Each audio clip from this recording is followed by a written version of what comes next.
At a recent Fordham Live event, Andy Smerrick and Juliet Squire present their ideas from the State Education Agency at the helm, not the oar. So when we see promising reforms falter, we have to ask why. Andy and I consider this question through the framework proposed in the 1993 book, Reinventing Government, by David Osborne and Ted Gabler, in which they argue that government should steer rather than row. The question, if we put it pretty straightforwardly, is this. If we believe that this state ought to get out of the business of rowing so much and into the business of steering much more, how in the world do we scale back the SEA in such a way that it can do what it needs to do while at the same time allowing this burgeoning new sector to develop? We've come up with this catchy 4C model, the approach of the 4Cs. As we thought about this, we came up with 4 ways of thinking of it. On the far side of where the government ought to be strong, where it's pretty clear that a centralized government unit ought to be in control of making sure important stuff gets done, we say control. In the middle, where the government could be involved, make sure things get done while allowing others to do it, we say contract, enable others to get the work done. On the far side, where it's not really clear the SEA should be involved at all, we say cleave, cut it off, allow other organizations to do it. Now, this isn't just some scary privatization, scale down the government scheme.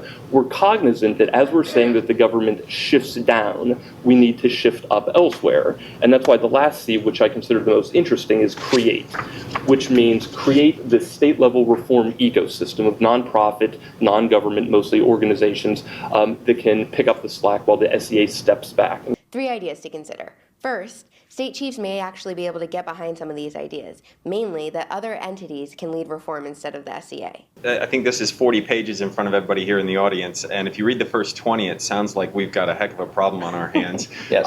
So I'm glad the second 20 exists. If you assume that SEAs look similarly to what is described in the paper, then how do you move to this next generation of SEAs that are maybe not as nimble, but are obviously behaving in ways that are more oriented towards outcomes, more oriented towards partnerships, and excited about an ecosystem that can wrap around an SEA. So I would love to have that conversation about what these coming years look like, so that we can land in a place where the outcomes for kids are delivered in a much better way.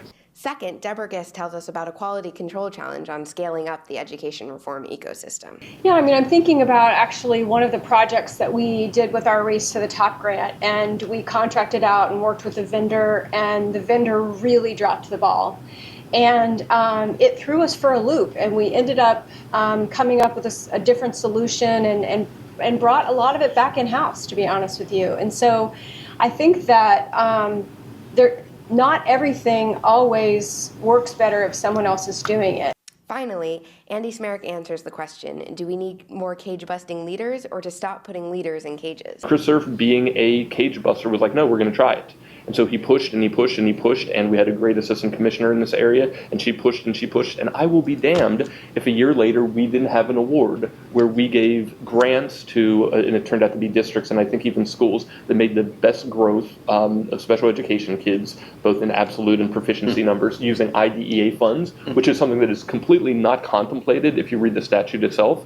But I don't know if it was some combination of looking the other way, the department helping us, but we set a new context in the state for saying this money just isn't formula-based, do whatever you want with it. What we want to see is growth. What we want to see is change.